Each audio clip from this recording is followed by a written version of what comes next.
여기 한 과학자의 평범하고 어지러운 연구실이 있습니다. 한 달간의 긴 휴가를 마치고 돌아온 그는 자신이 배양하던 세균 접시에 푸른 곰팡이가 잔뜩 피어난 것을 발견합니다. 또 망쳤군.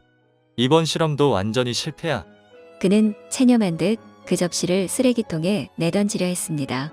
그 찰나 빽빽하게 자라 배양지를 뿌옇게 덮고 있던 세균들이 놀랍게도 푸른 곰팡이 주변에서만 깨끗하게 녹아 없어져 투명한 원형의 빈 공간을 만들고 있었습니다. 훗날 인류의 수명을 20년이나 연장시키고 수천만 명의 목숨을 구한 기적의 약 페니실린은 바로 이 어처구니 없는 실수에서 시작되었습니다. 오늘 신의 시그니처에서는 전 세계 역사학자들과 과학자들조차 도저히 설명할 수 없다고 입을 모으는 확률 제로에 가까운 기막힌 우연들의 연속, 알렉산더 플레밍의 놀라운 이야기를 추적해봅니다. 알렉산더 플레밍의 삶은 시작부터 끝이 보이지 않는 막막한 터널이었습니다.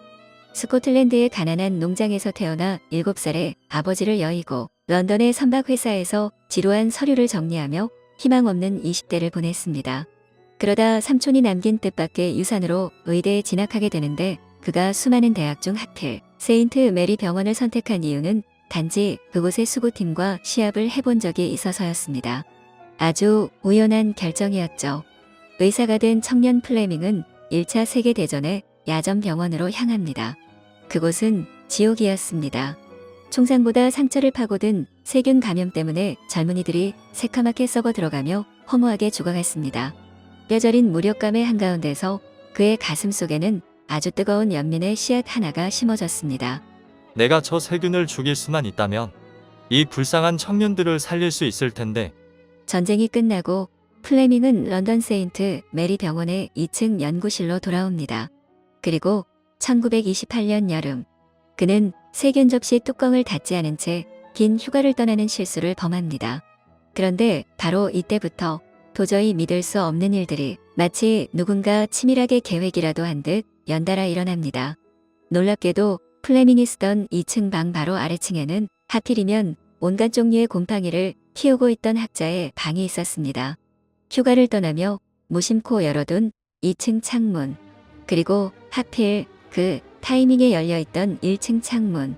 바람의 방향이 바뀌는 순간 아래층에서 빠져나온 곰팡이 포자가 절묘한 상승 기류를 타고 2층 창문으로 빨려 들어갔습니다. 그리고 뚜껑이 열려있던 플레밍의 접시 위에 정확히 내려앉았습니다.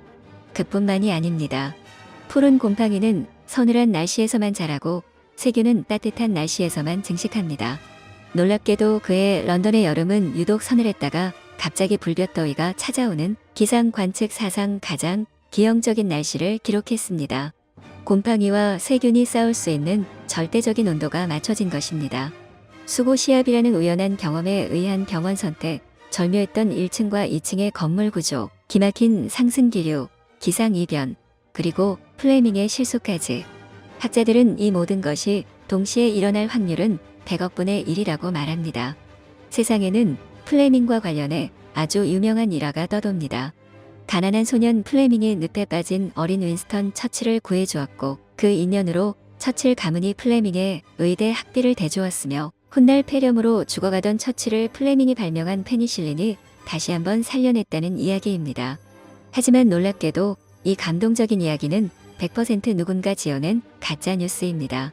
플레밍의 학비는 처칠 가문이 아니라 평범한 삼촌이 남긴 유산이었고 훗날 폐렴으로 사경을 헤매던 처칠을 살려낸 기적의 약 역시 페니실린이 아니라 설파제 항균제였습니다. 플레밍이 기적의 푸른 곰팡이를 발견하긴 했지만 그에게는 이것을 인체에 투약할 약으로 생산할 화학적 기술이 없었습니다. 결국 그는 한계에 부딪혔고 이 위한 발견은 무려 10년 동안이나 서랍 속에 묻혀버립니다. 기적이 여기서 끝난 줄 알았던 바로 그때 영국 옥스퍼드 대학에 전혀 어울리지 않는 두 사람이 모여듭니다. 독일 나치의 끔찍한 학살을 피해 영국으로 도망쳐온 유대인 난민 에른스트 체인과 호주에서 온 병리학자 하워드 플로리였습니다. 플레밍과 일면식도 없던 이 두 천재는 10년 전 먼지 쌓인 플레밍의 논문을 도서관 구석에서 찾아냅니다.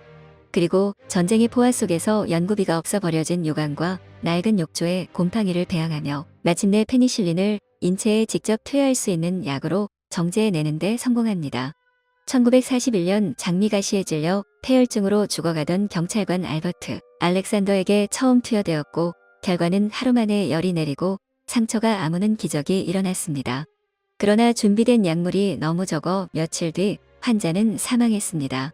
이후 대량 생산의 길이 열리며 2차 세계대전에서 수많은 병사들의 목숨을 구했고 에른스트 체이는 그 공로를 인정받아 1945년 알렉산더 플레밍, 하워드 플로리와 함께 노벨 생리의학상을 공동 수상합니다.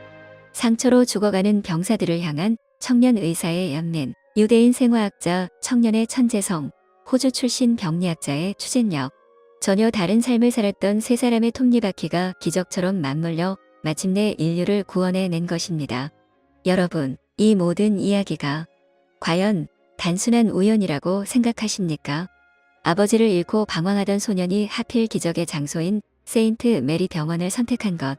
건물 1층과 2층의 기막힌 위치, 바람의 방향, 변덕스러웠던 런던의 날씨. 그리고 한계에 부딪혀 서랍 속에 묻혀있던 10년의 시간 동안 나치의 학살 속에서 유대인 청년의 목숨을 건져내어 옥스퍼드로 이끌어온 그 보이지 않는 손길까지. 이것은 100억 분의 1의 우연이 아니라 야전병원에서 죽어가는 청년들을 보며 흘렸던 플레밍의 그 간절한 눈물과 인류를 불쌍히 여기신 하나님의 섭리 가운데 이루어진 역사라고 생각되지 않으십니까? 세상이 플레밍을 위대한 발명가라 칭송하며 백지수표를 내밀었을 때 독실한 스코틀랜드 장로교인이었던 그는 단호하게 고백했습니다. 이 페니실린은 내가 발명한 것이 아닙니다. 하나님께서 숨겨두신 선물을 나는 그저 우연히 발견한 것일 뿐입니다. 페니실린의 기적 이후 인류는 질병과의 전쟁에서 영원히 승리했다고 오만하게 착각했습니다. 하지만 1945년 노벨상을 수상하던 날 플레밍은 환호하는 세상을 향해 뼈있는 경고를 남겼습니다. 인간이 이 약을 함부로 남용한다면 세균은 스스로 진화하여 결국 우리를 다시 위협할 것입니다. 그의 경고는 정확히 적중했습니다. 오늘날 인류는 항생제를 비웃는 슈퍼 박테리아의 등장으로 최후의 보루라 불리는 독한 약들까지 쏟아붓고 있지만 끝없는 창과 방패의 전쟁은 계속되고 있습니다. 이 치열한 생존의 역사가 우리에게 말해주는 진실은 단 하나입니다. 인간의 지식과 과학이 아무리 눈부시게 발전하더라도 우리는 결코 하나님의 창조 세계를 완벽하게 통제할 수 없다는 사실입니다. 우리가 할 수 있는 일은 나의 연약함을 인정하고 나에게 주어진 생명 앞에 겸손해질 때 우리는 비로소 우리를 살리시는 하나님의 크신 은혜와 섭리를 마주하게 됩니다.